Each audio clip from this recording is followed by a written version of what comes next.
Ассалаумағалейкум, құрметті достар.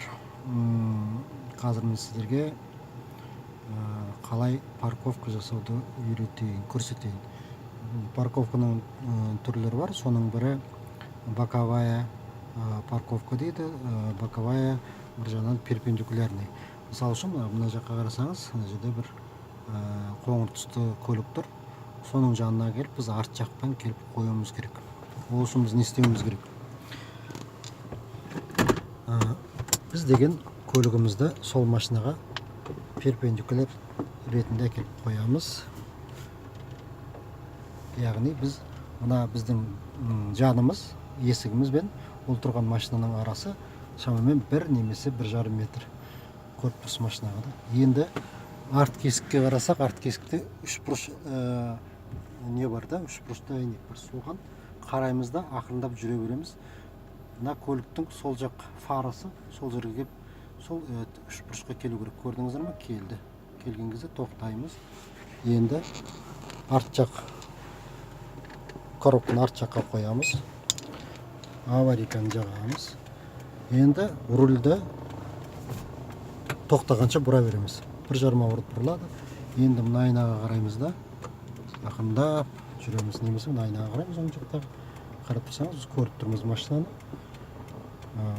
Бұл жақта машина өтіп кетті, қорықпаймыз енді. Көріп тұрсыз ба айнадан қоңыр машина.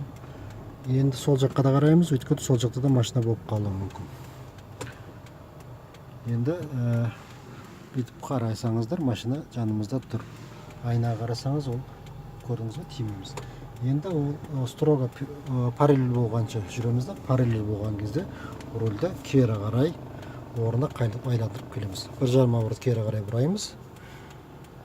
Немесе мына жерде камера болса, камераға қарайсыз, болмаса айналарға, екі жақ айнаға қарап ақырындап жүре бастаймыз. Екі жақ айнаға қарап қойымыз, өйткені арт жағымызда да машина бар, жанымызда. Мына жағымызда да машина бар. Сондықтан тиіп кетпеу үшін ақырындап жүреміз. Қай жерге келіп тоқтау керек екенін білмесеңіз, мына жанымызда тұрған көліктің айнасымен қатарлассақ болғаны. Бірақ арт жаққа қарауды ұмытпайық. Мына жаққа арт жаққа қарасаңыз, арт жағымызда бізде кірпішті стена тұр да. Ол мына жерде сары сызық тұр. Сары сызық болса, әлі де болса уақыт жері бар деген сөз. Егер қызыл болса, онда тақалып қаламыз. Сондықтан абайлап кетіп. Мына жерде қарасаңыз, айна мен айна тақаста, көпшілігі машиналардың негізі ұзындығы шамалы, сондықтан соған да жазсаңыз болады. Болмаса, ең дұрысы бүйтіп арт жаққа қарайсыз. Арт жағыңыз тақалып тұр почти. Онда осымен жеткілікті. Ұмытпаймыз, міндетті түрде парковка қоямыз баға, содан кейін қол тормозын көтереміз, одан кейін барып аяғымызды алсақ болады. Оған дейін аяғымызды алмауымыз керек. Тыңдағандарыңызға рахмет. Тағы да видеолар болса түсіріп сіздерге айтамын.